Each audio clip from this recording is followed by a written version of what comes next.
After years of litigation, the city of San Benito has reached an agreement in its water plant lawsuit. The company they claim built the inoperable multi-million dollar water plant is going to pay the city back millions of dollars. Yeah, Channel 5's Daisy Martinez live in our Cameron County newsroom on more on what this means for residents there. Daisy?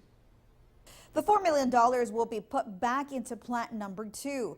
It was shut down when the filtration system failed. San Benito residents are glad they're finally getting their money's worth.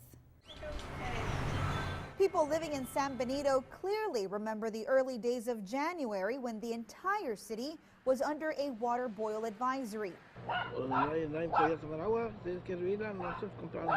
We shouldn't be having those problems if we have that new one that wasn't even 2 or 3 years old when it stopped. Freezing temperatures caused a malfunction at the city's more than 90-year-old water plant number 1, forcing the city to purchase water from Harlingen and issue the state-mandated boil advisory. San Benito City Manager Manuel de la Rosa is hopeful those days will now be few and far between. The city is getting $4 million from Evoqua, the company that built this $17 million water plant on Turner Street. Basically, the city is getting what it was promised, what it's owed. The two parties recently settled a lawsuit in which the city of San Benito claimed water plant number 2 wasn't operable. The filtration system at the plant failed shortly after operations started.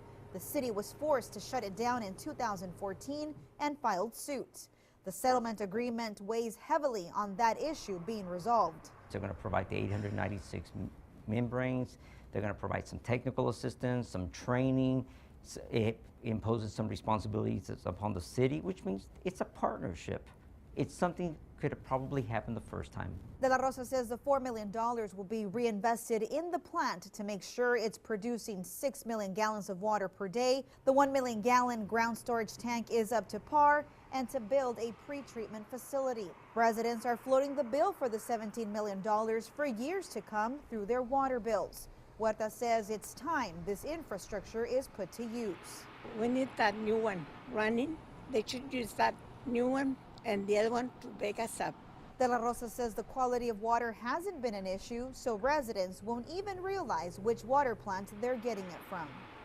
The city manager tells us Evoqua is already working with city staff to train them on how to operate water plant number 2. The state will have to approve the water plant before it's off and running. From the Cameron County Newsroom, Daisy Martinez, Channel 5 News at 6.